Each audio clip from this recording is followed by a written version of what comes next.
They called it the Celestial Conquest, a treaty to end the bloodshed. 47 alien species, each with fleets, colonies, and political claws, signed it with ink made from centuries of slaughter. And in the center of it all sat Earth, the last species invited to the table. We were the youngest, the most reckless, the most feared. It wasn't always like that. For a while, the galaxy treated us like primitives playing with stolen tech. They thought we'd be easy to sway with promises of trade and planetary seats. But every time they underestimated us, we came back louder, angrier, and more prepared to ruin someone's day. Now, the Galactic Council offered peace. Real peace, they said. A historic moment to lay down weapons and unify. The treaty signing would take place in orbit over Velixar, a lush, ancient world they said was sacred ground for diplomacy. Commander Grady Holt didn't buy it for a second. He'd seen the footage that never made it to the public. Ships torn apart without warning, mining colonies erased from maps. Accidents that always seemed to happen when humanity made progress. They feared us, not because we were more powerful, but because we refused to kneel. So when the message came through, Hall didn't trust the Council's sweet talk. He didn't believe in peace born from panic, and he sure as hell wasn't going to walk into alien territory with open arms. He came armed. The UNS Blackthorn dropped out of warp with 5 dreadnoughts on its flanks, not escorts, wolves watching the woods. Hall stepped onto the Velixar delegation platform with a sidearm strapped visibly to his hip. The other captains did the same. The aliens didn't like that. A serpentine diplomat from the Corex hissed as Hall passed. "This is a peace summit, human. Leave your war tools at the door." Hall didn't even break stride. "You invited us into your house. We just remembered what happened the last time." They knew exactly what he meant. 10 years ago, during another so-called peace meeting, 3 human diplomats were vaporized mid-speech. The footage was wiped, the incident denied. No alien was punished. But humans remember, especially the ones who bury the dead. Inside the dome, under glowing starlight and high arches carved by species older than Earth's continents, Hall stood before the Grand Chamber. At his side, Captain Mira Dre, cold-eyed and merciless, Colonel Rigg, a walking slab of war muscle, and Rear Admiral Chen. No, scratch that. Rear Admiral Grant. We don't do Chen here. Each of them had one job, not to sign anything until the scanners confirmed the terms were clean, the air wasn't poisoned, and no sudden weapons came online. But the trap was already set. Right as the council high voice began his speech, a signal went out. Hall noticed it only because of a twitch in his neural comm, something trying to hijack their system frequencies. The lines of text were masked as ceremonial updates, diplomatic static. But Hall had seen code like this before. It wasn't a message. It was a kill switch. "Abort," Holt whispered into his mic. "Phase 3, full lock and load." Around him, the alien delegates were smiling. Hands folded, fake grins stretched tight over teeth, mandibles, or whatever passed for diplomacy in their species. Then the lights cut out. 1 second of silence, long enough to make a man feel the edge of death. And then the shooting started. It came from the rafters. First, automated plasma bolts raining down on where the humans stood. But Hall and his team had already dived to cover. Rear Admiral Grant pulled twin pistols from his jacket and fired back at the nearest drone. Captain Dre wasn't even surprised. She activated her exo-rig in one motion, lifting a shield generator from her back like she'd been waiting for this moment for years. "This isn't peace," she muttered, teeth clenched. "No," Holt said, cold and calm. "This is justice in disguise, and we brought the only answer they understand." He slammed his palm into a hidden console built into the delegation platform. From orbit, the UNS Blackthorn received the code. A second later, Earth's contingency plan roared to life. 6 orbital kinetic rods, each the size of a submarine, began their descent. Peace was dead, but humanity was just getting started. Smoke coiled through the vaulted ceilings like a living thing, thick and hot, carrying the stench of scorched alloy and roasted flesh. Alien screams echoed through the chamber, a mix of confusion, betrayal, and fear. Not fear of death itself, fear of humans. The moment the first plasma bolt had fired, the room had transformed. No longer a hall of diplomacy, now it was a kill box, and humanity had seen it coming. Commander Holt knelt beside the cracked Ds, shielding himself from another volley of incoming fire. He didn't flinch, didn't shout, just calmly keyed in coordinates to his HUD and growled into comms. Target uplink confirmed. 5 seconds to impact. Watch for debris. From the sky above, the UNS Blackthorn's payload began to fall. They called them Thors because when they hit, even gods would bleed. Kinetic rods, solid tungsten, no warhead, no explosive, just mass, speed, and the rage of an entire species fed up with lies. Captain Mira Dre crouched beside him, dragging an injured security tech behind a half-melted column. Her voice was hoarse arrow. We should have sent 10 rods. Holt shook his head. 10 would have been mercy. This is a message. He looked up through the chaos as a drone clipped his shoulder with a bolt of plasma. The pain flared through his bicep, but he bit down hard and kept firing. No cry, no weakness. Humanity didn't bleed in front of its enemies. Not without returning the favor tenfold. Suddenly the entire chamber shook. Not from weapons, not from any fleet. The first rod hit. It didn't strike the diplomatic dome itself. Not yet. Hall had chosen its coordinates carefully. It landed on Velixar's military garrison 5 kilometers south, where the real strike teams were waiting to storm the summit once humanity was disarmed. Or so they thought. The ground trembled like it had a heartbeat. A roar swept over them, deafening and low. And seconds later, a column of dirt, fire, and obliterated metal rose into the sky like a demonic tree. The garrison was gone. Just gone. The shockwave cracked the summit walls. Panels ripped from their frames. Columns groaned, snapping under the pressure. Alien guards staggered, losing focus. That was enough. Rear Admiral Grant emerged from the left flank with 2 squads of armored Marines, their rifles barking like angry gods. No war cries, no shouts, just clean, brutal precision. They fired into the upper balconies first, clearing the automated turrets and snipers hiding in carved architecture. Then they turned on anything that wasn't wearing a human exo-rig.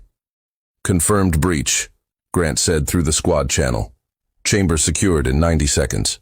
Colonel Rigg was already on the move. He moved like a tank, his armor custom-built for CQB, close-quarters brutality. He carried a 12-gauge kinetic shotgun that pulped 2 slithering cured guards before they even got a warning out. The third tried to crawl away with half its spine exposed. Rigg put a boot through its skull. "Where's the council high voice?" he barked. "I want that freak alive." A brief scan painted a blinking icon above the back corridor. Hall grinned. Running. Of course, the bastard had vanished the second things got hot. Probably thought he'd escape in some stealth skimmer. Probably had an evacuation tunnel built into the goddamn diplomatic floor. Dre, flank him. Rigg, you're with me. Holt reloaded his pulse rifle and took off after the council's head diplomat. His boots smashed over shards of marble and crushed alien artifacts worth more than nations. He didn't care. He wasn't here for culture. He was here for revenge. Down the hallway, lights flickered. Blood smeared the walls. One of the alien guards, some bird-faced bureaucrat species, was slumped against a door, a gaping hole in its chest. Hall kicked the body aside and hit the panel. Locked. It didn't matter. He stepped back and fired a single shot from his underlying breacher.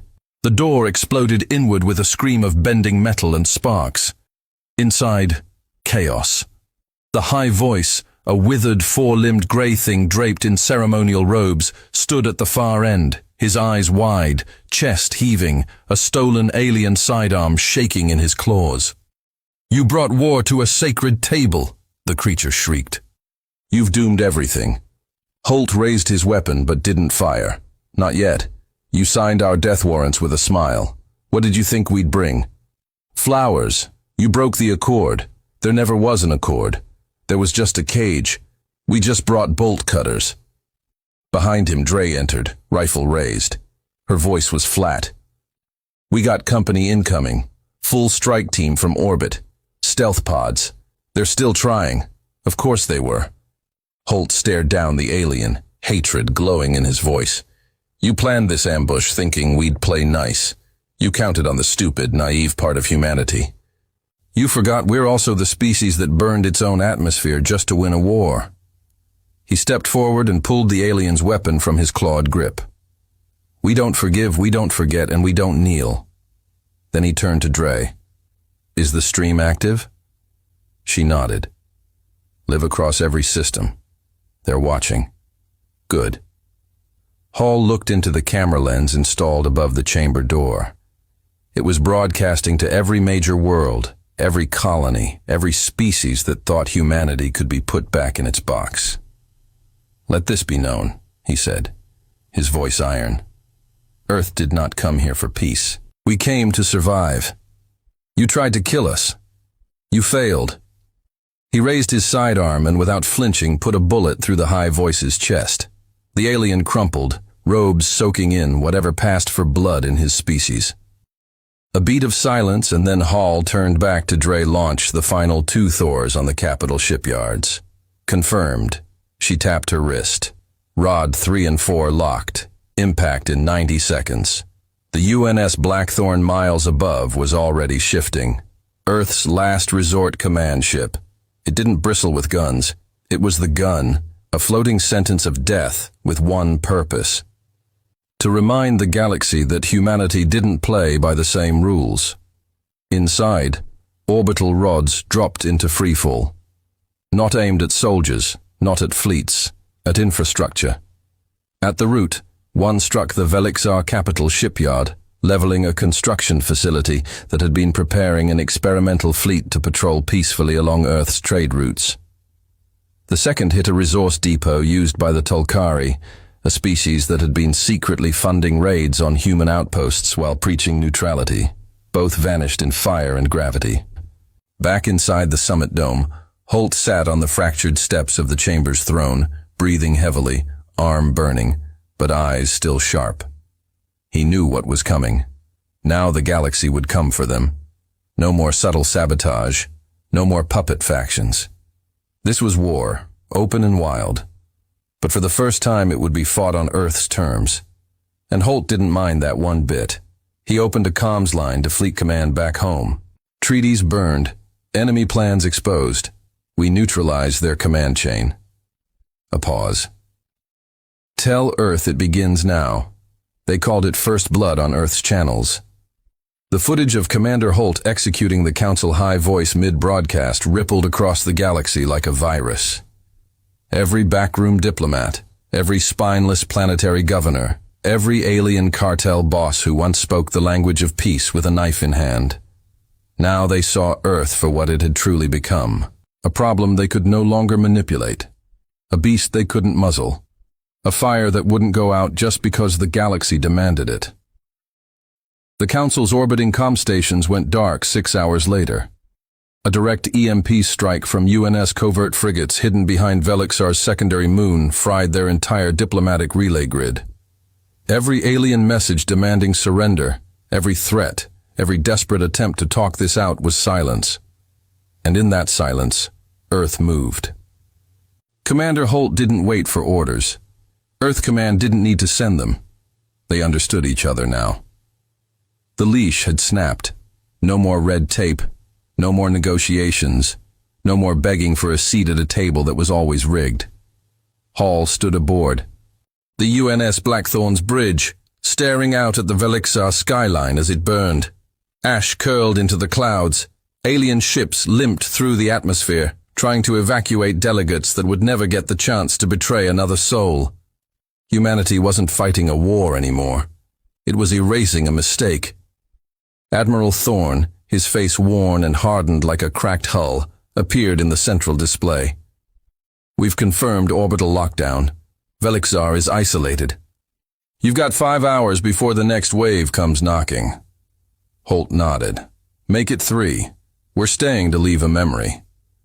Thorne's mouth curled just slightly. Not a smile, just approval. He disconnected, and Hall turned to the room. "Dre, inventory on munitions. Down 30%, she said, her voice clipped and calm. "But we've still got enough to vaporize a city. Rig has ground teams sweeping the tunnels. Rear Admiral Grant took the eastern flank and already repelled 2 extraction squads. Any civilians?" Dre shrugged. "Depends on your definition. Everyone here stood by while the Council plotted our death. If they had a soul, they sold it long ago." "Good." Holt stared into the smoke. "Then we won't waste a sermon." Down below, Colonel Rig moved through the ruins like a machine built for vengeance. His men swept room after room in the underground bunkers, not for survivors, for evidence, and they found it. The tunnels beneath the diplomatic dome weren't just escape routes. They were weapon caches holding bays, each one labeled under fake peacekeeping programs. Some contained modified gene weapons, viruses tailored to human biology. Others held tactical nanobot shells meant to target neural implants. One chamber was worse. It was cold, lined with glass pods. Inside, bodies are human, some partially dissected, some still breathing barely. Test subjects, prisoners taken from accident sites. The very people Earth had been told were missing due to mining failures or spatial anomalies. Rig stood there for a long time, jaw tight, fingers flexing on his rifle. One of the surviving prisoners, an older man, skin pale and scarred, voice, looked up from the floor. "You came?" he croaked. Rig didn't respond, just knelt and handed the man a sidearm. The prisoner blinked, trembling. "I don't know how to use this." Rig leaned in, pointed at the ones who did this, and squeezed. Then he stood and turned to his comm. "Commander Holt, we've got confirmation. Experiments, biologicals, missing civilians. You were right. It was never about peace. This was a slow execution." Holt didn't say, "I told you so." He didn't need to. He just replied, voice flat, "Record everything. Upload it to every unsecured channel. I want the galaxy to see what peace looks like from their end." Dre tapped in the stream. Across hundreds of thousands of systems, the truth began to pour out. Velixar's sacred tunnels, alien scientists dissecting humans alive, council officials laughing as subjects screamed. The peace treaty hadn't been a trap. It had been the final curtain call. Wipe out the humans while they're distracted by diplomacy. End their expansion. Reclaim the stars before Earth grew teeth too sharp to ignore. But Earth had brought fangs, and now the rest of the galaxy was panicking. Aboard a council cruiser in the rim sector, the Zari regent watched the footage with shaking claws. His advisors screamed for emergency mobilization, for retaliation, for extermination.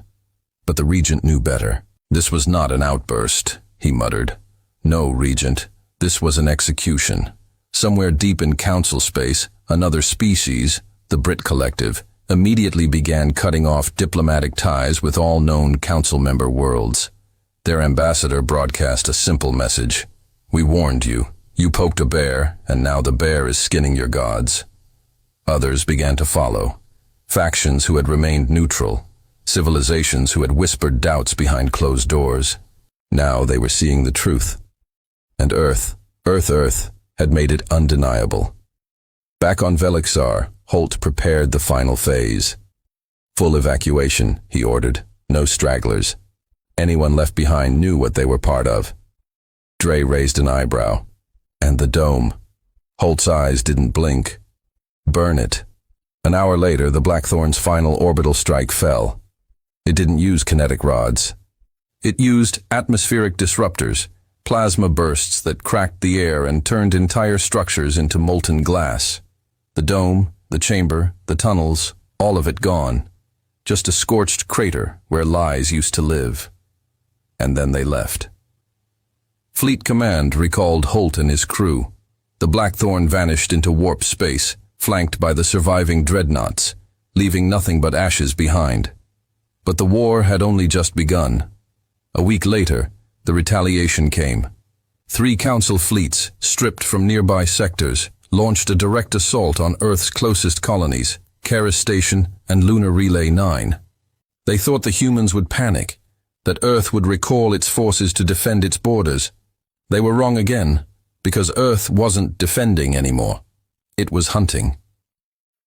The UNS Red Vulture, a deep space missile cruiser fitted with stealth tech and reverse-engineered alien jamming systems, intercepted the Council's fleet before it even reached Caris. Under Captain Shaw, it didn't engage in a frontal fight. No honor, no broadcast. It dismantled the enemy fleet from the inside, hijacked their communication grid, blew up fuel lines mid-formation, hacked into their navigation, and redirected 3 warships straight into a sun's gravity well. When the Council finally realized what was happening, half their fleet was already gone. The rest fled. They limped back to Council space with nothing but horror stories and broken armor. And Earth, it didn't just cheer. It started building more Red Vultures. Inside the black halls of Earth Command, leaders didn't celebrate. They strategized.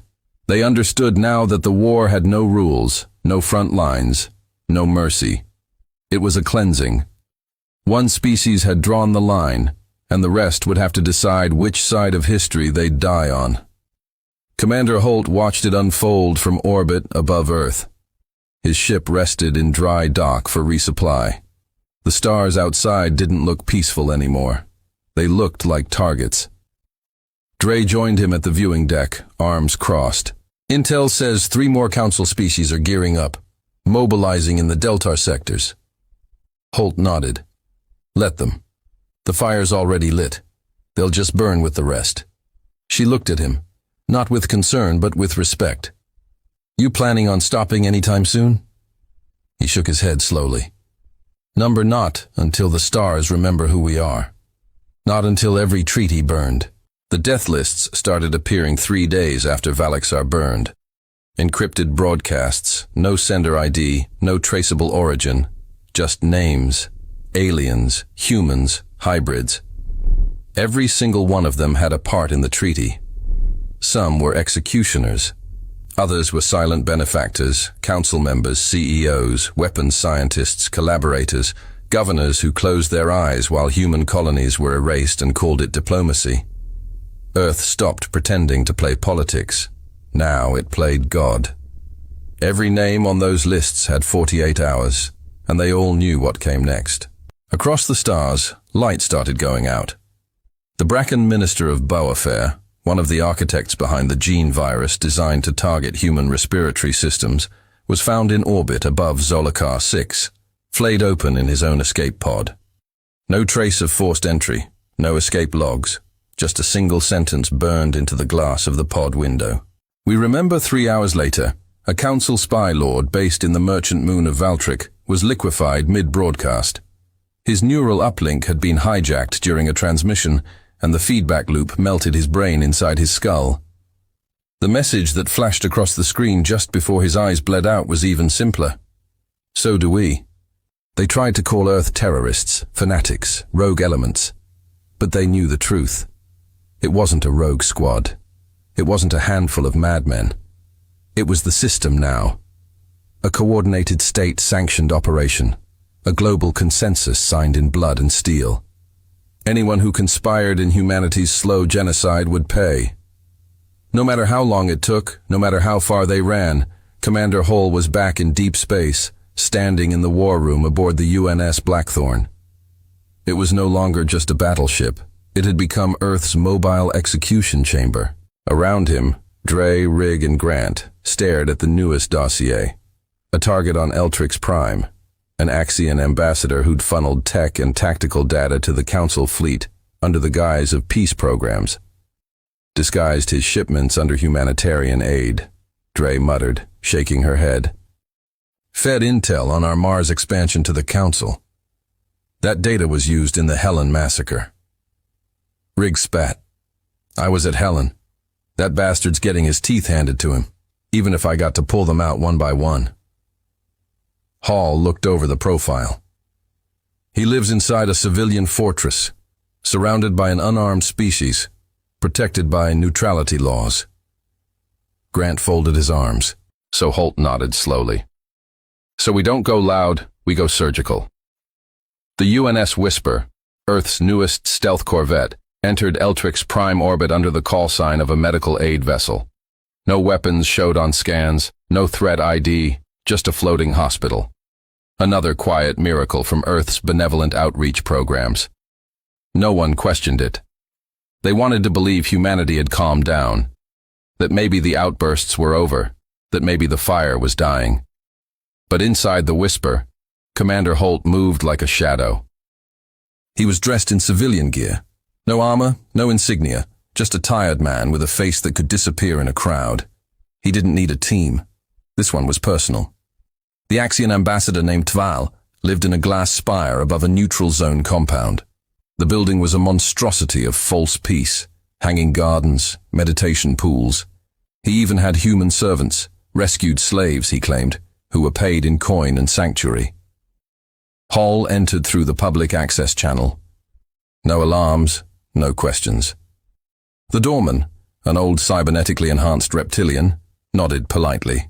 "Peace be upon your journey, traveler," he rasped. Hall didn't reply. He rode the lift to the top floor. Security scanned him, found nothing threatening. Of course it did. Holt had removed the metal from his body years ago.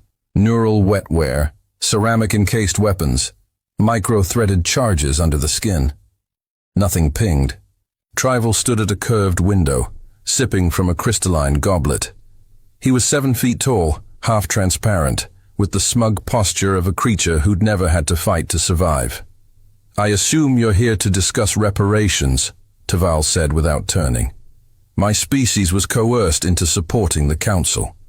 I trust Earth will be fair." Holt pulled the knife from under his sleeve and buried it in the base of the alien's spine. Trival gasped, jerking backward. The blade was designed for this. No sound, no splash, just pain and paralysis. Hall leaned in as the alien slumped to the floor. "You smiled while humans died on Helen, watched the footage at your feasts, paid mercenaries to break our supply lines, and called it strategy." Tval tried to speak, blood bubbling in his throat. "I'm not here to negotiate," Hall whispered. "I'm here to remember." And then he twisted the blade until the alien stopped moving. On his way out, he didn't run. He walked. No alarms went off. No guards drew weapons. No civilians screamed. By the time his boots hit the hangar deck of the Whisper, the video had already gone viral. They'd recorded the whole thing. A perfect clean angle, no blur, no edit. Hall walking into a room with a monster. Hall walking out alone. The message was clear. No one was safe, not anymore. Back on Earth, the civilian population didn't protest. There were no peace rallies, no campaigns begging for restraint. They had lost too much for too long. Fathers, sons, whole colonies. They wanted blood, and Hall gave it to them. Public support reached 97% approval. Crowdfunding sites popped up for covert missions. Civilians donated tech, weapons, even data. Some even volunteered for revenge squads. The politicians didn't stop it. They endorsed it. Earth was no longer part of the Galactic Council. It was something else now. Something leaner, meaner, and impossible to manipulate. The Council held an emergency session 3 weeks later. Only 17 species attended. The rest were either too scared to show up or were already dead. The speaker tried to hold order. A gelatinous thing with 20 eyes and a desperate voice. "We must initiate sanctions, blockades, if humanity is allowed to continue unchecked." A blast tore through the council chamber, not from a missile, from inside. A human, no armor ever now, just a former slave. One of the rescued humans the council used as workers and servants. He'd smuggled in a grav shatter device inside his chest cavity, triggered it mid-session, took out the central delegation floor, and vaporized 3 council warlords. The footage leaked within minutes, captioned with one line. "We are not your pets. We are not your property. We are what you made us." And the galaxy began to break. Alliances cracked. The Trisari turned on the Karex, accusing them of withholding Earth-strike data. The Dorlands left the Council altogether, and opened trade with Earth, calling them the only honest killers in the stars. Dozens of minor species followed. The old order collapsed. And Earth, it didn't celebrate. It built. Factories doubled output. Drone fleets expanded. AI Black Ops divisions grew under Project Scarhound, a shadow initiative dedicated to one task: find every name, finish every list. In a bunker beneath Earth Command, Holt sat in silence, his left hand bandaged from a fresh wound, an extraction gone wrong. But his eyes were locked on the screen. The final page of the latest kill list glowed white. 5 names remained. 5 architects, the ones who had drawn up the blueprint for Earth's extermination 20 years ago. He cracked his neck, rolled his shoulder, and stood. "Let's finish this," he muttered, and the Blackthorn lifted from orbit once more. The 5 remaining names on the list weren't politicians. They weren't soldiers either. They were worse. They were the quiet ones, the masterminds, the think tank cowards who sat in sterile chambers with high-end liquor and detailed planetary kill counts while someone else pulled the trigger. No glory, no battlefield scars, just spreadsheets of genocide. The intel Halt had recovered from the Velixar tunnels laid it all bare. It wasn't a spontaneous betrayal. It was a plan, a slow, methodical blueprint designed over 2 decades. 5 architects, 5 species. One goal: contain humanity if possible, eradicate it if necessary. And when Earth started to rise, they'd all chosen the second option. So Earth made its own decision. No court, no trial, only execution. The Blackthorn hovered in the dead zone between Divan space and the ash drift. No patrols, no comms traffic, just a black slice of cold where light refused to linger. Hall stood in the war chamber, his crew arrayed before him. Dre leaned against the tactical map, expression like steel. Rig, arms crossed, knuckles bruised from their last breach. Rear Admiral Grant, face unreadable, one hand resting near his belt, always ready. No smiles, just purpose. "We've tracked the first," Dre said. "Codename Architect 1. Real name Tholan Drev, exobiologist, head of the Human Gene Compliance Program. Oversaw the respiratory breakdown virus trials. Disappeared after Helen? Found him?" Hall asked. She nodded once. "We didn't. He contacted us." That made Hall pause. "He's on a rogue science colony in the Orvan Sink. Claims he wants to defect. Says he has data, blueprints, files, names. He wants protection," Rig growled. "After what he did." "No," Dre said. "He wants absolution." That was worse. Holt didn't reply right away. He simply turned and walked to the viewport. The stars out there didn't sparkle. They looked cold watching. "He doesn't get absolution," Holt said finally. "He gets interrogated, then he gets buried." "Agreed," Grant said. The plan was simple. Slip into Orvan Sink under blackout protocol. Find Drev, extract every last bite of what he knew, then kill him. No broadcast, no public execution. Some people didn't deserve to be made famous. The Orvan Sink was a pit in the stars, an abandoned mining region full of dust storms, old asteroid hulls, and half-dead comms arrays. A perfect place to hide cowards. The UNS Vigilant, a drop frigate, broke from the Blackthorn and went silent, 5 clicks out. Dre piloted, Holt and Riggs suited up.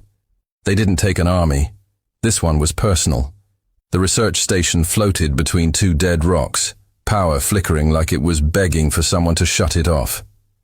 They docked on the lower port, manual lock override. No lights, no welcoming party, just a stale airlock that groaned like an old man being asked to get out of bed for war. Inside, the stench was metallic. Not death, not decay, just neglect. Dre scanned ahead. Biosigns 1 basement level weak. They descended through flickering corridors, broken monitors, half-assembled drones. This wasn't a lab. It was a graveyard, trying to remember science. And then they found him. Then Drev, pale, skeletal, still wearing a lab coat like it meant something. His hair had thinned into wires, and his eyes had the wide, twitching look of a man who'd lived too long in his own mind. He was hooked up to a neural chair, half fused with it. Wires in his spine, tubes in his veins, the kind of setup you used when you wanted to preserve a brain after the body quit. "You came," he rasped. "No one else would," Hall said coldly. Drev laughed a short, wet sound. "I expected a firing squad. You'll get that. But first you'll talk." Drev nodded. "I will. I have nothing left to hide. It was never about hate. You know, it was fear. You think that makes it better? No." Drev looked up, and for the first time, Hall saw it. Not remorse, not regret. Resignation. You were evolving too fast. Faster than the models predicted. Every time the council pushed you down, you adapted. Smarter, angrier, harder. He coughed, blood speckling his chin. "So they told us to find a pressure valve, something to keep you compliant. When that failed, they asked us to draw the kill tree." Holt's fists clenched. "You were supposed to die in 3 generations, Drev continued. "That was the plan. Phase out fertility, collapse food chains, make it look like mismanagement and bad policy. You'd vanish without war." "But it didn't work," Dre muttered. "No." Drev smiled bitterly. "You adapted again, faster than the biodegrade vectors, so they switched strategies." Holt leaned in. "Who's left?" Drev blinked. "You mean which of the 5? "Yes." He coughed hard. The neural chair buzzed. "There's a vault. My data core. Biometrics locked. Take it. It'll give you everything. Names, locations, the next target, but promise me." He looked up, eyes suddenly wet. "Make them pay." Hole stared at him for a long time, then nodded. "I will." Drev slumped back, closed his eyes, and Hall shot him twice in the chest. Not out of rage, not out of vengeance, out of mercy. The man was already dead. He just didn't want to be anymore. They took the core, left the station burning. And by the time they returned to the Blackthorn, the next name glowed on screen. Architect 2, Vel Tri, financial overseer of the entire anti-human economic embargo. The one who funneled funds, blocked trade routes, and starved colonies with silent sanctions. She lived like a queen now, hidden on a floating palace station in neutral Paris space, surrounded by guards, shimmering parties, layered defense systems. She wasn't hiding, she was taunting. Dre's voice was ice. "She thinks you won't touch her." "She thinks neutrality means safety," Grant added. Holt cracked his neck. "She thinks wrong." They came at night. 3 Earth strike pods slipped past orbital scans by piggybacking on merchant traffic. Human sympathizers, traitors to the Council, helped scramble defense codes. The palace was more theater than fortress, and Earth didn't come for theater. Rig led the entry team through the lower waste tunnels. They moved fast, quiet, no alerts, no chatter. By the time the guards figured out what was happening, it was over. Veltri was dragged out of her luxury chamber in silk robes, kicking and screaming. Hall stood over her on the landing pad, moonlight spilling over the Earth flag on his chest. "You know who I am?" She spat at him. "You're filth. The animals we should have put down centuries ago. Then why are you the one in chains?" He nodded once. Dre fired. No speech, no recording, just one clean kill. The message was already known. There are no safe zones anymore. Not for those who plotted against Earth. 3 remain and they're running. Each one has their own bunker, their own little army, their own hideouts, defenses, escape routes. It doesn't matter. Earth has declared war without end. Holt stared at the stars from the Blackthorn's deck, his voice low but unshaken. They thought they were killing a species. They didn't know they were building one. Dre stood beside him, arms folded. "We've become what they feared." "No," Holt said. "We've become what they deserve." The Blackthorn drifted above the fractured moon of Halbarian, one of the last neutral territories still operating under the illusion of diplomacy. Below, ash clouds curled over the jagged surface like the smoke from a funeral pea. The remnants of a failed rebellion, funded by enemies who had already paid with their lives. Commander Holt stood over the flickering hologram of the next target. Architect 3, Van Della. Species, Corin. Occupation, civilian mobilization strategist. Crimes, coordinated internal destabilization of Earth-loyal colonies through weaponized economics, famine algorithms, and proxy cults. Status, at large. Location, unconfirmed. Suspected asset, the Scorch Protocol. But it was the last line of the datasheet that made Holt's jaw clench. Currently being sheltered by human collaborators on Titan. That was new. Earth's enemies had always been alien. This was something else. Dre leaned over the console beside him, voice clipped. The signet confirms it. A faction calling itself the Titan Accord is sheltering Varnella in exchange for weapons, off-world transport rights, and anti-orbital shielding tech. Why would they side with him? Rig muttered, disgust in his tone. He helped starve us, burned 6 colonies into the dirt. They think the Council's making a comeback, Grant said. They think if they kiss the right alien boots, they'll survive the fire. Holt didn't say anything at first. His face was stone cold. Then what assets do we have on Titan? Dre pulled it up instantly. Minimal. We pulled back most of our forward ops after the Helen incident. 1 agent embedded. No fleet presence. Accord forces number about 1-200 strong. Lightly armed but dug in. Shield towers. Surveillance arrays. Civilian zones are spread through the outskirts. Grant arched an eyebrow. They're hiding behind their own people. Rig cracked his knuckles. Doesn't matter. Hall nodded slowly. No speeches, no negotiations, no psychological operations. We treat them like the enemy they chose to become. He tapped the command line. Divert the Blackthorn. Titan just picked its side. The drop pod screamed into Titan's orange haze like fists from the heavens. 5 thunderclap impacts shook the ground across the main Accord base, scattering defenders, frying cameras, disabling their crude tracking systems. Holt's team came in behind them, tight, fast, ruthless. There was no resistance at first. The Titan Accord had expected threats, maybe embargoes, political pressure. They hadn't expected judgment. The UNS shock troops breached the first hangar like wolves let loose in a sheep pen. Every traitor with a weapon was gunned down.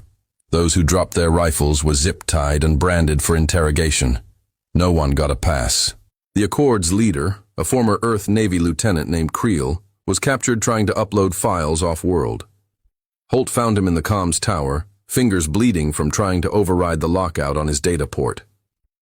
You knew who he was, Holt said quietly, pointing at the transmission log showing Varnell's last digital handshake. Creel didn't deny it. You think we wanted this? The man hissed. Earth's losing control. You're not fighting for survival anymore. You're turning into the very thing we were afraid of. Holt didn't flinch. Number. We're fighting for justice. You just didn't like that justice. Includes you now. He turned to Rig. Take him outside. Creel screamed all the way to the wall. The intel they ripped from Titan Accord files painted a clear path. Varnella had been moved days ago, exfiltrated to an old asteroid cluster known as the Husk Rings near the Black Veil Expanse. No official colony records, just a string of abandoned mining outposts converted into intelligence black holes. Perfect place for a roach to hide. The Blackthorn rerouted again deeper into the dead systems. Holt's fury didn't cool, it calcified. He manipulated humans. He growled. That's different. He's not just trying to kill us now. He's trying to divide us. He thinks if we start turning on each other, we'll forget about him. Dre muttered. He's gambling on us being soft with our own. Holt said, that ends now. The Husk Rings weren't pretty. Asteroids stitched together with docking cables and jury-rigged power systems. Rotating stations creaked like haunted ships in deep water. No communications, no response, just dead quiet. The UNS Vigilant launched ahead under blackout. Holt, Dre, and Grant made entry on the outermost ring with a 0 gravglide team. Rig took the underside flanks. His domain was breach and clear. They moved through old corridors built for miners long dead. Lights flickered. Gravity sputtered. Something about the place rire of betrayal. Then they found it. Central chamber reinforced. The kind of place designed to survive a starquake. Inside, holograms flickered. Maps of Earth, troop deployments, news feeds from Titan, Clear's throat. And in the center sat Varn Della. He wasn't armored. He wasn't panicked. He was waiting. "You're efficient," the alien said calmly, his long fingers tapping the edge of his chair. "I told the Accord you'd come." Holt raised his rifle. "I don't need a speech. Then I'll give you something better," Della said. "A choice." That made Dre tense. "He's stalling." "Of course I am." Della smiled. "I've already triggered 3 dead man protocols. 1 on the edge of your solar system, 1 inside the last loyal human satellite ring, and 1 he tapped his own chest right here." A biometric trigger synced to his heartbeat. Holt didn't blink. "You bluff like someone who doesn't understand what we've become." Della tilted his head. "Oh, I understand. You're the monster now. The thing that never blinks. The thing that doesn't stop." "You helped starve our children," Hall said coldly. "You helped convince humans to betray their own." "And yet you still hesitate to shoot," Della whispered. A pause.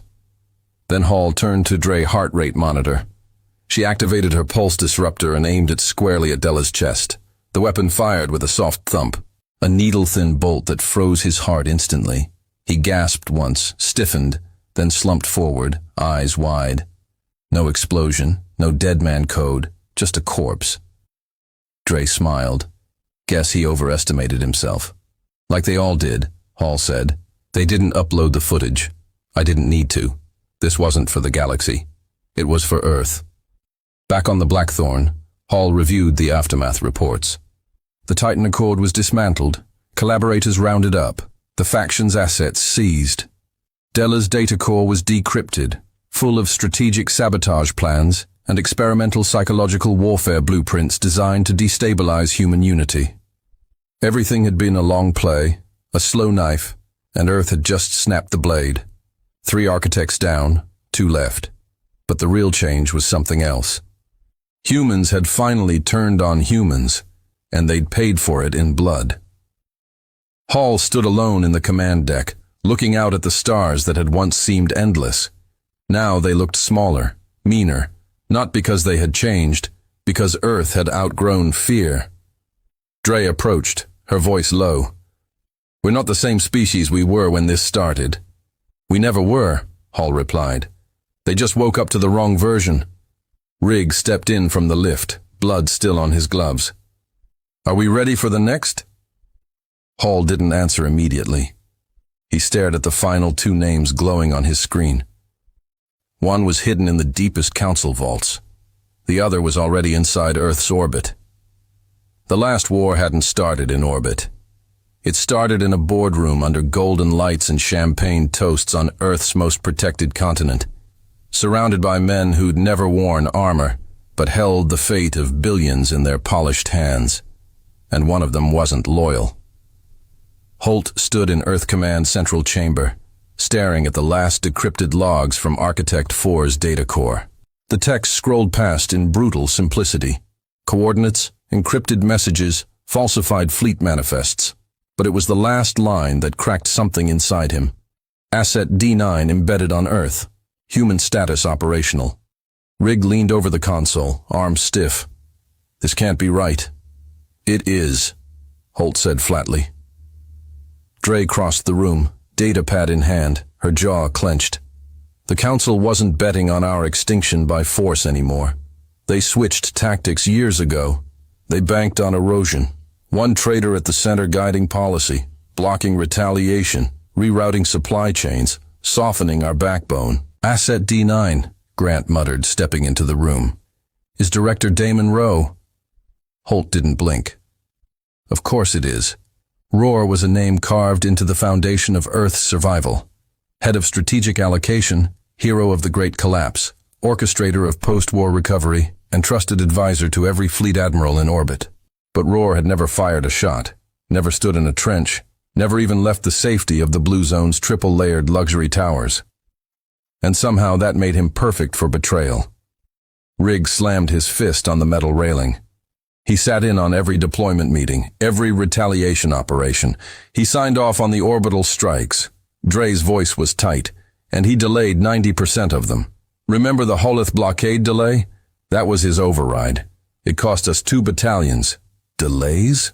Hall murmured. Relocations, soft sabotage, always wrapped in red tape and civilian concerns. He turned towards the team, fire behind his eyes. He didn't need to fire a shot. He just made sure the gun was never loaded. They didn't move publicly. Not for this. This wasn't an orbital strike or a drone blitz. This was a cutting out, a surgical internal war. If Earth found out what Re was, the fallout could fracture what unity remained. Millions looked up to him, trusted him. Holt would deal with the truth. But first, he had to deliver the bullet. The UNS Blackthorn returned to Earth orbit silently, unannounced. Hall changed into civilian gear, ditching armor for something less obvious. Dre and Rigg followed in plain clothes. Grant remained aboard the ship, ready to launch full orbital lockdown if Holt's mission failed. They took a drop ship under the call sign of a logistics review team. Security at the Blue Zone barely blinked. Of course, they didn't. The Blackthorn had high-level clearance, and no one questioned Ro's authority. That was about to change. The Blue Zone was quiet. White stone, trimmed trees, polished steel, no sirens, no hunger, no war. Ro's office sat at the top of Tower 7, a glass cathedral built on lies. Holt had walked these halls before, once believing he was looking at the mines, saving humanity. Now all he saw were cowards hiding behind numbers. They entered through the lift bay. Dre disabled the cams. Rigg stood watch outside the executive suite. Hall stepped in alone. Rohr sat behind his desk, a holographic display flickering with logistics numbers and population flowcharts. He didn't look up. "Commander Holt," he said. "Back from the frontier so soon." His tone was polite, warm, even. Holt didn't answer. Reed finally raised his eyes, and that's when the smile cracked. "You know?" Hall stepped closer, silent, deadly. "I don't know everything," he said coldly. "Not yet. But I know enough." Ro leaned back, the tension tightening his face for just a moment before he smoothed it away. "You're wrong, Commander. You've been lied to." "No," Holt said. "You lied. While we bled out in the dirt, you sold pieces of us to the ones holding the knife." Ro sighed. "You think war is only fought with guns, but it's more complicated than that. It's negotiations, influence, power, control. I made sure Earth survived." "You made sure Earth suffered," Hall growled. "While the Council erased our colonies, you were busy reallocating defenses to neutral zones that didn't exist." "I gave us time," Rohr said quietly. "If the Council thought we were manageable, if they thought we could be domesticated, they'd stop trying to annihilate us." "They should have finished the job," Holt snapped, "because now there's no leash that'll hold us. And you're the last hand feeding the enemy." He raised the weapon, a compact slug pistol. Not plasma, not explosive. Clean, quiet. Rohr's eyes didn't flinch. "You'll make me a martyr." "You're not important enough," Hall said. "You're a cancer. We cut out." He fired once. Ro slumped over his desk. No alarms, no broadcast. Dre stepped in seconds later. Office scrubbed, logs cleared, no trace. "Wasn't doing this for secrecy," Holt said. "I did it for us." 2 days later, the official report read, "Director Damon Rohr died in his sleep of a cardiovascular event. A replacement was named, one who knew which side of history mattered now." But in dark forums and off-grid comms, rumors spread like wildfire. They said Holt killed him. They said Ree was a traitor. They said Earth was now clean. The people didn't riot. They celebrated. Now only one name remained. Architect 5, species unknown, codename the Warden, last confirmed location, a council deep vault in the outer brink, Coordinates decrypted from Della's core led to a black site world, not even marked on official maps. Just a cluster of debris around a neutron star sealed under ancient encryption. It was where the Council kept their worst secrets. And halt was coming. No more traitors, no more hesitation, just vengeance sharpened into the shape of a final bullet. On the Blackthorn's deck, Holt stood in silence as the ship approached the outer brink. Dre moved beside him, calm as ever. "Ready for the last ride?" "No," Holt said, "but we're going anyway." Rigg stepped into the war room, blood already on his sleeve. "Just got word. 5 Earth ships intercepted a Council recon team trying to reach the vault first." "They know we're coming," Dre muttered. "Let them," Hall said. "We're not asking permission." The coordinates led them into a graveyard. The outer brink wasn't on any map. It wasn't a planet or even a system. It was a memory forgotten by design. A neutron star pulsing like the slow heartbeat of a dying god. And around it, fragments of failed wars and dead worlds drifted like a metallic fog. Burnt hulls, cracked rings, bones frozen in black vacuum. No patrols, no broadcasts, no warnings, just the deep, deaf silence of something waiting to be uncovered. The UNS Blackthorn held position outside the debris ring. Holt stood on the command deck, helmet clipped to his belt, voice grim. "This is it," he said quietly. "The vault's inside that debris field. Council designation Murmur 9. Grant's voice came through the overhead. "We've confirmed a single signal source. Low-power, deep subsurface coded layers suggest a planetary core base buried to survive direct impact or stellar collapse," Dre added. "We've also confirmed life signs. Just one same location." Rigg grunted. "It's him, the Warden, the last architect, the mind behind the virus codes, the original theory crafter of humanity's containment, the one who started it all and disappeared before the first shot was fired. No species identifier, no image, just a code name passed through intercepted Council messages like a ghost. And now he wasn't hiding anymore. He was waiting." Holt suited up slowly, locking each magnetic plate into place, fingerless gloves tightening over scarred hands. He'd fought in dirt trenches and on orbital decks, but this wasn't just another mission. This was the ending he'd promised the dead. And Earth didn't do mercy. The shuttle pierced the debris field like a dagger through rust. Shards of ancient hulls screeched against the shielding. Automated warnings buzzed, but no intercepts came. The Black Vault didn't protect itself with weapons. It didn't need to. The idea was simple. Hide where no sane species would go. But humanity had long since abandoned sanity. They landed on a dead rock orbiting the neutron star, the only one with a faint energy. Signature. Subsurface scans confirmed the vault's presence, buried 10 mi deep, locked in radiation-proof alloy, and coated in stealth materials. Hall led the descent team himself.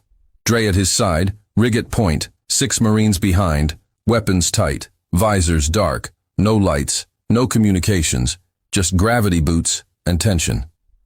They breached the outer shell using a compressed rail cutter. What followed was a descent into hell. Corridors twisted like veins through the rock. The walls pulsed with old shielding tech, powered by a still beating core. No signs of life, no traps, no resistance. And then a door, a vault door, 10 men tall, no handles, just a blank face of alloy. But the moment Holt stepped forward, it opened. By invitation. The chamber beyond was sterile, circular, white, and at its center sat a single figure, tall, thin, humanoid, but wrapped in a skin-tight interface suit that shimmered with data pulses. Not alien, not quite human, something in between. No guards, no defenses, just a chair and a voice. "I was wondering how long it would take you." Hall didn't raise his weapon, not yet. He stepped forward, eyes cold. "You're the Warden." The figure nodded slowly. "That's what they called me. But I was never a jailer.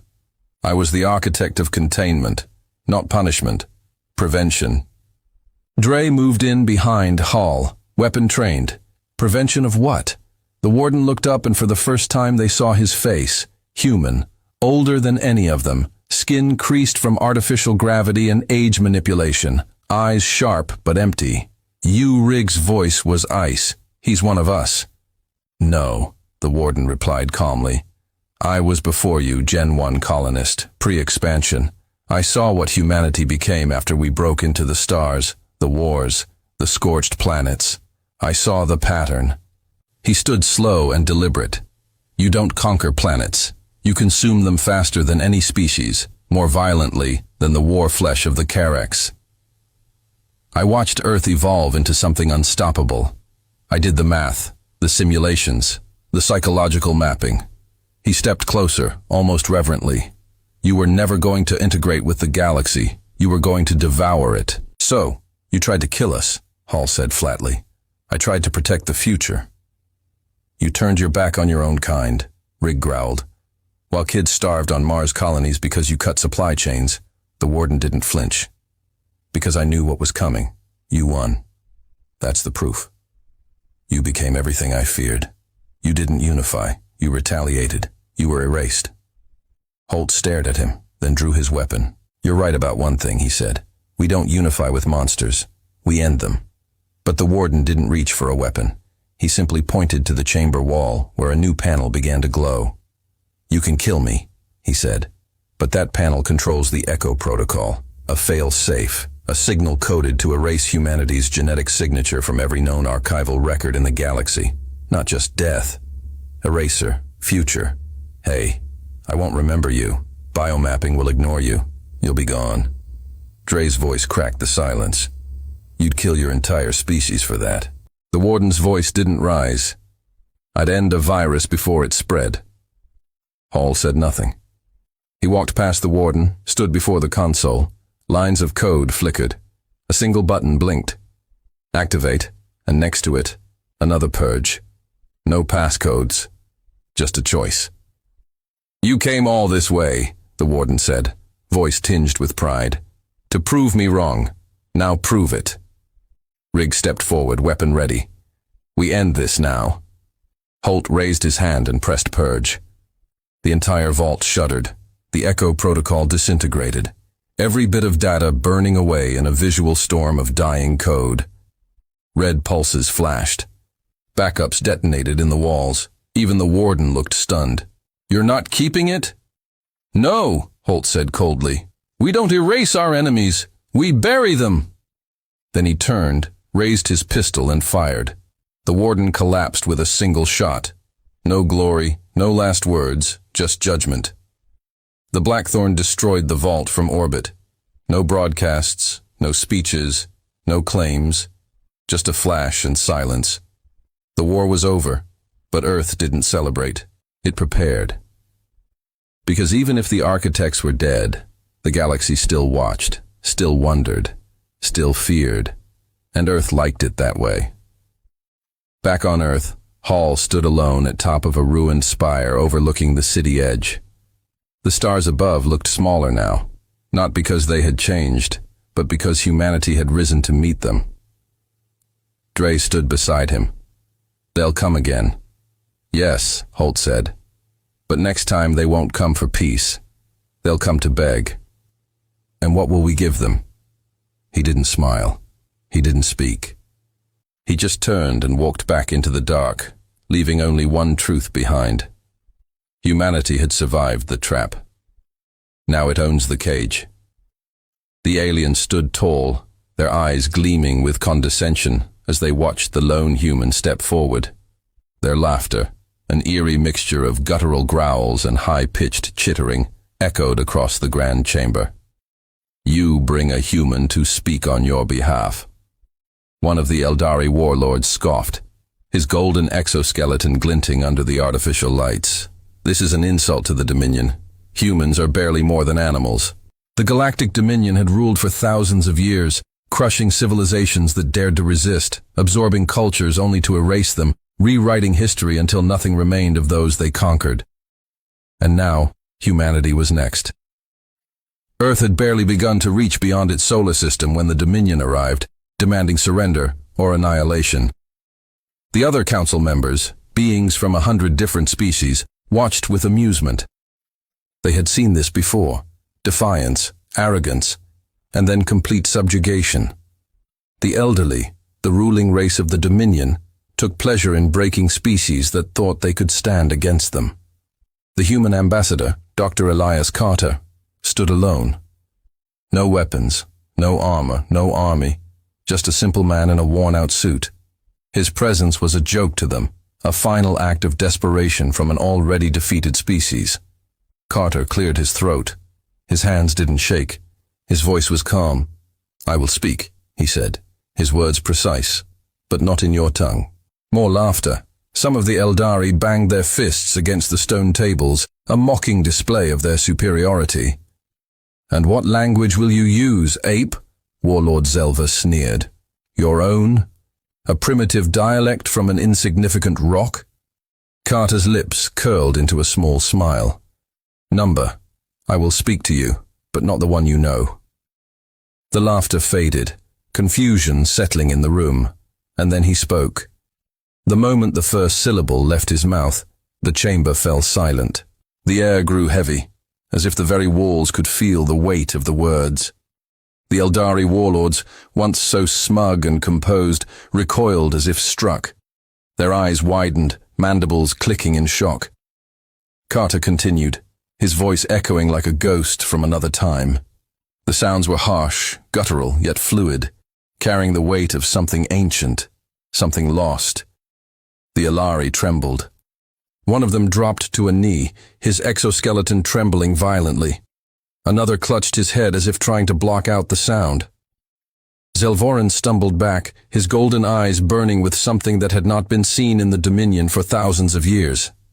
Fear. "Stop," he choked out. "Where did you learn this?" Carter did not stop. The words poured out of him like a river breaking free from a dam. The language was dead, wiped from history by the Eldari themselves. It was the tongue of their ancestors, the language of the first Eldari Empire long before the Dominion. A language they had buried because it spoke of things they feared, of power they had forsaken, of a time when they were not gods, but mortals, fragile and fallible. "It is impossible," another Eldari rasped. "No outsider can know this." Carter took a step forward. The warlords flinched. "Your people tried to erase this language from existence," he said, his voice carrying the weight of the forgotten past.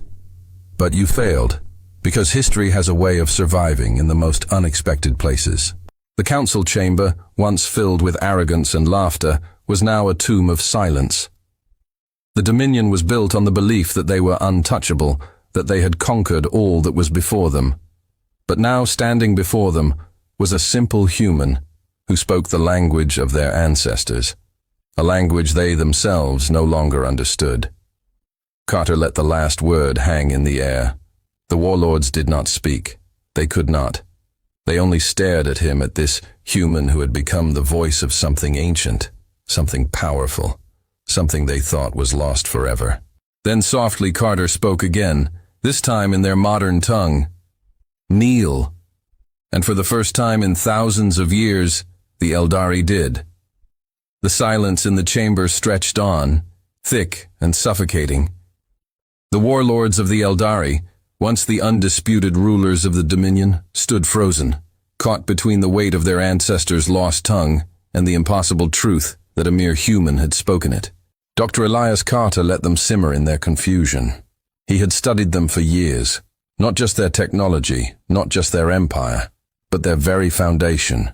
He had read the forbidden texts, dug into the ruins they thought were hidden from the rest of the galaxy. And in those ruins, he had found their greatest shame. Zelvoran was the first to break the silence. His golden exoskeleton quivered with something his kind had long forgotten. Uncertainty. "Where did you learn this?" he demanded, his voice barely above a whisper. Carter tilted his head. "The question you should be asking is, why did you forget it?" Another murmur ran through the council. The Eldari were an old race, older than most species in the Dominion. They prided themselves on their long and unbroken history. But it wasn't unbroken, was it? They had erased something they had been too afraid to remember. "No one speaks the old tongue," one of the other warlords rasped, his mandibles clicking nervously. "Not even us. It was purged, locked away, forbidden." Carter took another step forward, and this time no one moved to stop him. "And yet, here I am," he said, speaking it. The power dynamic in the room had shifted. The laughter, the mockery, the sheer arrogance that had filled the chamber moments ago had evaporated.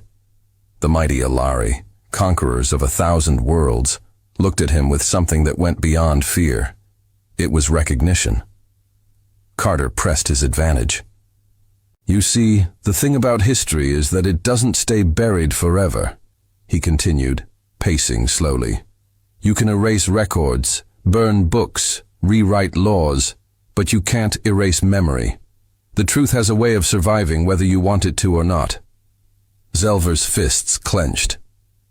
"You are a fool if you think mere words will undo the Dominion." Carter smiled, and it was not a pleasant smile. "Words have undone greater empires than yours." The Eldari warlord moved to speak again, but Carter cut him off.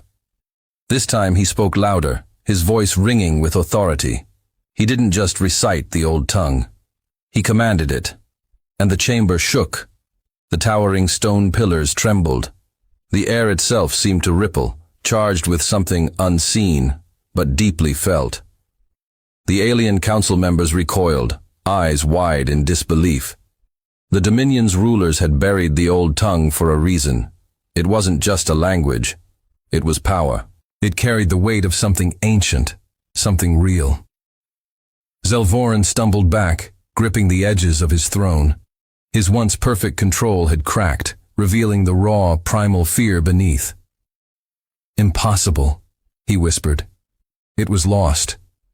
It was dead. Carter took one final step, now standing before the warlords like an executioner before the condemned.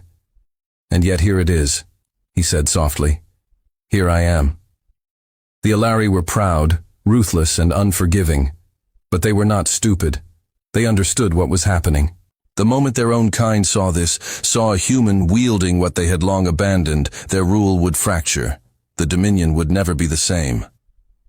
Carter folded his hands behind his back. "So now we negotiate." Zalaran's mandibles clicked, his breath coming sharp and fast. "And if we refuse," Carter simply smiled. "Then I keep talking."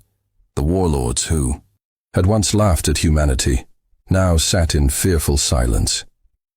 The Dominion had believed themselves untouchable, but they had forgotten something buried in their own past. Words were power, and humans had just learned to speak the deadliest one of all. The silence in the chamber stretched thick with the weight of history resurfacing. The mighty warlords of the elderly Dominion, once gods among lesser beings, now looked like frightened children facing the shadows of their ancestors. Dr. Elias Carter stood in the center of it all, calm, unwavering. He could feel the tension in the air, the realization creeping into the warlords' minds like a slow poison. They had spent centuries erasing this language, silencing its echoes. And now, here was a human, one of the very species they had mocked, resurrecting it. Selva's breathing had grown uneven, his golden exoskeleton reflecting the dim light, like a relic of a forgotten age. His voice, when he finally spoke, was hollow. "What do you want?" Carter let the words hang for a moment. He had expected the resistance to last longer, but fear was a powerful tool, one the Eldari had used for millennia. Now it was being used against them. "Humanity's sovereignty," Carter said, his voice even. "Earth and all its colonies will remain independent. No dominion rule, no forced integration, no tribute." The warlords stirred, some bristling, others hesitating. One of them, a towering Eldari with obsidian plating, let out a dry, humorless hiss. "You ask too much." Carter smiled, but there was no warmth in it. "Do I?" He took a slow step forward, and the warlords unconsciously leaned back. Because from where I stand, I think I'm being generous." Zelvaran's mandibles twitched, his mind working through the impossible situation. "You think because you speak an old language that you have power over us?" Carter tilted his head. "I know I do." He let his next words slip from his tongue in the old tongue once more, rolling them like thunder across the chamber. The effect was immediate. The walls trembled again, as if the very structure of the Dominion itself resented the language being spoken aloud. But it wasn't the walls Carter was watching. It was the warlords. Their bodies twitched, their minds battling instincts they didn't even understand. Their pupils dilated, their breathing hitched, and their hands clenched at nothing because they remembered, not consciously. No, that knowledge had been buried too deep, too long ago, but something within them. The blood of their ancestors, the echoes of an empire older than even the Dominion recognized the words. This was the language of their creators. The Eldari had ruled for thousands of years, but they had not always ruled. There was a time before their empire, before their dominion over the galaxy. They had been slaves once, servants to beings who spoke this tongue, and those beings had vanished. The Eldari had destroyed all traces of them, purging history, rewriting their own origins to hide the truth, that once, long ago, they had been beneath someone else. And now here was a human speaking the words of their long-forgotten masters. Carter watched the realization settle in, saw the fear crystallize into something colder. "You remember, don't you?" he said, his voice softer now, almost pitying. Even if you don't know why, Zelvar swallowed something Carter had never seen an Eldari do before. You cannot use what you do not understand. Carter only smiled. "Can't I?" He took another step, and the Eldari didn't move. "You fear this language because you buried it. But we have dug it up. We know things now, things you tried to erase." He let that sink in before delivering the final blow. "And if humanity knows, how long before the rest of the galaxy does too?" The warlord stiffened. The Dominion was built on an unshakable foundation, on the belief that the Eldari were the highest, the most powerful, the eternal rulers of the stars. But if the truth came out, if their subjects learned that the Eldari had once bowed to another, the Dominion would not survive it. Zelvar's breath was ragged now, his mind torn between pride and survival. The other warlords were silent, their gazes darting between Carter and their leader, waiting. Finally, after what felt like an eternity, Zelvar exhaled, and then he bowed his head. "The Dominion recognizes the sovereignty of humanity." Carter nodded, satisfied. "Good choice." The warlords of the Eldari Dominion, once so mighty, so untouchable, sat in silence as a human turned and walked away, leaving them with the weight of a history they could no longer escape. And across the stars, a shift began. For the first time in thousands of years, the Dominion had knelt. And it would not be the last. The Dominion's concession had shaken the galaxy, but Carter knew better than to believe the war was over. Fear had forced the Eldari to bow, but fear was a temporary leash. The moment they found a way to cut it, they would come for humanity with a vengeance. That meant humanity had little time. Back on Earth, the leaders of the newly secured Human Federation were celebrating their victory, praising Carter as the man who had done the impossible. But Carter didn't stay for the parades, the interviews, or the political maneuvering. Instead, he boarded a ship bound for the edges of known space. Because while Earth celebrated, he had one burning question that refused to leave his mind. What were the Eldari so desperate to erase? The Paragon was a small, unremarkable ship, perfect for slipping past Dominion patrols. On board, Carter had assembled a team, not politicians, not generals, but scholars, historians, and archaeologists, the best minds humanity had to offer. Their destination: a dead world, one that didn't appear on any Dominion star charts. A world Carter had only learned about by deciphering forbidden texts, tracking inconsistencies in ancient records, and finding echoes of something older than the Dominion itself. A world called Vorthal-Ka. The planet was a wasteland. As the Peregrine descended through the storm-choked atmosphere, Carter could already tell that whatever had happened here, it had been deliberate. Massive glass craters stretched across the land. Entire cities reduced to nothing but skeletal remains of towers, half swallowed by time. This wasn't just an abandoned world. It was a purged one. Something doesn't add up, Vasquez murmured beside him as they stepped onto the cracked surface. The rest of the team fanned out, scanning ruins, gathering data. Carter knelt, running his fingers over a broken slab of stone. The inscriptions were barely legible, but he recognized the script immediately. The Old Tongue. The Dominion had erased this place from history, wiped it from maps, buried it under layers of propaganda. And now he knew why. Because this had been their beginning, not as rulers, as slaves. Hours later, deep within the ruins, Carter and his team found what they had been looking for. A massive chamber sealed beneath the earth. Carvings covered the walls, depicting creatures that bore a vague resemblance to the elderly, but taller, more imposing. Their features were cruel, their posture rigid, exuding authority. The elderly hadn't always been the ones in charge. They had served something else, something that had disappeared. Carter swallowed hard. He traced a carving with his fingers, feeling the rough edges of the stone. The story it told was unmistakable. The Eldari had rebelled. They had overthrown their masters. And then they wiped them out. Every record, every trace, every whisper of the beings that had once ruled them. Vasquez stepped beside him, her voice barely above a whisper. "Do you think they're still out there?" Carter exhaled slowly. "If they were powerful enough to rule the Eldari, we better hope they're not." But deep in his gut, he had a sinking feeling. Something that had once ruled a species as ruthless as the Eldari would not have simply vanished. And if they were still out there, then humanity had just done something very, very dangerous. They had spoken their language, and something somewhere might have heard. The weight of the discovery pressed down on Carter like a vice.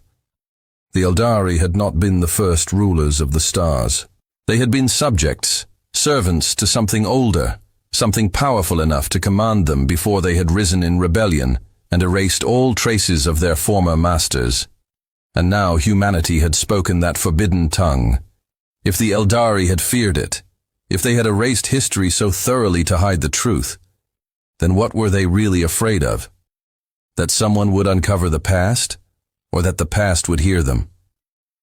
Carter exhaled, his breath fogging in the damp underground chamber. His fingers ran over the ancient inscriptions one more time, tracing the outlines of the towering figures carved into the stone. The worn edges of their faces still radiated something cold, something watchful. Vasquez stood beside him, her posture rigid. "We should leave." Carter turned his head slightly. Scared, her jaw tightened, cautious. She wasn't wrong. The Paragon was alone out here, deep in uncharted space. If anything happened, no one was coming to save them.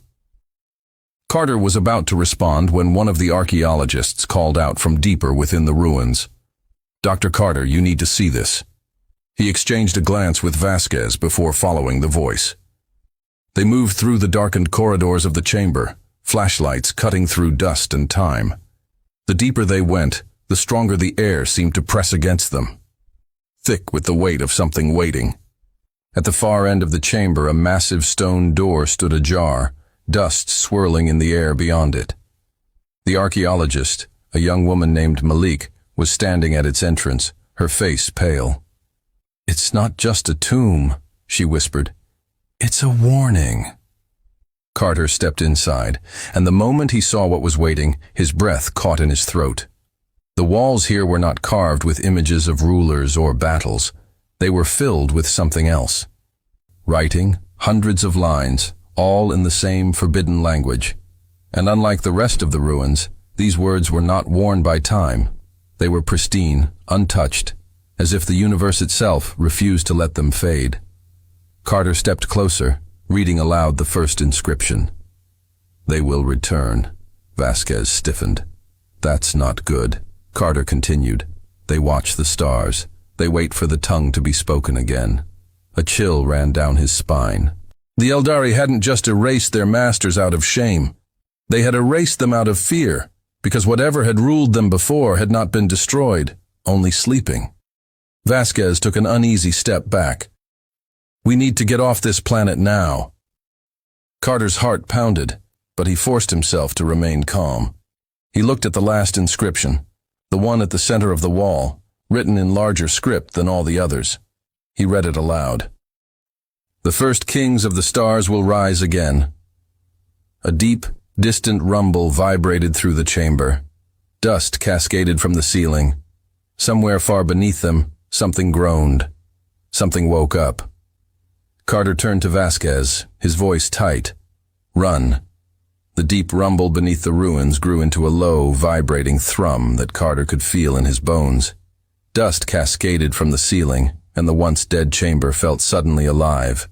Malik was already backing away, her eyes wide with terror. "That wasn't a tremor, was it?" "No," Carter muttered, pulse hammering. "Something's moving." Vasquez grabbed his arm. "We need to go now." But Carter's eyes were still locked on the ancient inscriptions. The words had burned themselves into his mind. The first kings of the stars will rise again. The Dominion had wiped them from history, erased every trace of their rule. But now Carter knew the truth. The first kings had never been defeated. The Eldari hadn't won. They had only survived. The thrum beneath their feet grew louder, deeper, like an impossibly large engine roaring to life. The entire ruin shifted, and from deep within the stone walls, a noise echoed through the corridors, something between a mechanical hum and a deep, resonant heartbeat. Something was waking up. "Move!" Vasquez shouted, grabbing Carter's shoulder and yanking him toward the exit. The team bolted through the tunnels, their boots slamming against stone floors, their flashlights casting frantic shadows. The air felt charged, as if electricity was dancing through the ruins, stirring the dust of a long, dead civilization back into motion. And then a sound. Not the rumble beneath their feet, not the collapsing stone. A voice, a deep, resonant whisper so low it seemed to crawl inside their skulls rather than pass through their ears. "Who speaks our tongue?" Carter nearly stumbled. His breath caught in his throat. The others didn't seem to hear it, not the same way he did, but something in the chamber had heard him speak, and now it was speaking back. Flesh-born carbon made. "You are not our kin." It wasn't just sound. It was understanding. The words didn't come from the walls or from an entity standing before him. They came from everywhere, from the ruins themselves, from something buried deep. The moment they reached the outer chamber, Malik gasped. "Oh my God." Carter turned, his heart slamming against his ribs. The ancient carvings, once faded, broken, nearly erased, were glowing. Lines of energy, dull gold in color, flickered across the walls. The inscriptions in the old tongue shifted, rearranging themselves as if responding to his presence. The voice came again, this time louder. "You have spoken the words of the forgotten. The clear's throat silence is broken." Carter could barely breathe. The chamber itself seemed to hum, the walls pulsing like the veins of something colossal, something awakening. "You are not the Eldari. You are new, small. You do not belong." The others were shouting now, trying to pull Carter toward the exit, but he was frozen, unable to look away from the shifting inscriptions. Then the final words came. Low and cold, crawling into his skull like fingers made of shadow. "We are coming." The ruins exploded into chaos. The stone cracked. Walls split open. From beneath the surface, enormous black structures. Machines unlike anything humanity had ever seen began rising. And Carter realized with absolute horror that they hadn't just discovered a lost civilization. They had triggered its return. Vasquez grabbed him by the collar and dragged him toward the ship. "Carter, move." He stumbled forward, his mind racing. The first kings weren't a myth. They weren't extinct. They had been asleep, and humanity had just woken them up. The Paragon's engines roared to life as Carter and his team sprinted aboard, breathless, hearts pounding. The ground beneath them trembled, not with aftershocks, but with the pulse of something vast, something waking. "Get us out of here!" Vasquez shouted to the pilot. Through the viewport, the ruins of Vorthalka were changing. The ancient stone gave way to rising structures. Black monoliths twisting into the sky like skeletal fingers clawing their way out of a grave. Energy crackled along their surfaces, dull gold lines illuminating the world in a dead light. As the Paragon lifted off, Carter saw it, the first shape emerging from the depths. It was impossible to grasp its true form, its edges blurred by something his mind couldn't fully comprehend. But its eyes, twin pools of glowing darkness, locked onto him. And then the voice returned, "Your kind has spoken. Your kind has heard. Now your kind will kneel." The peregrine shot into the sky, leaving the planet behind.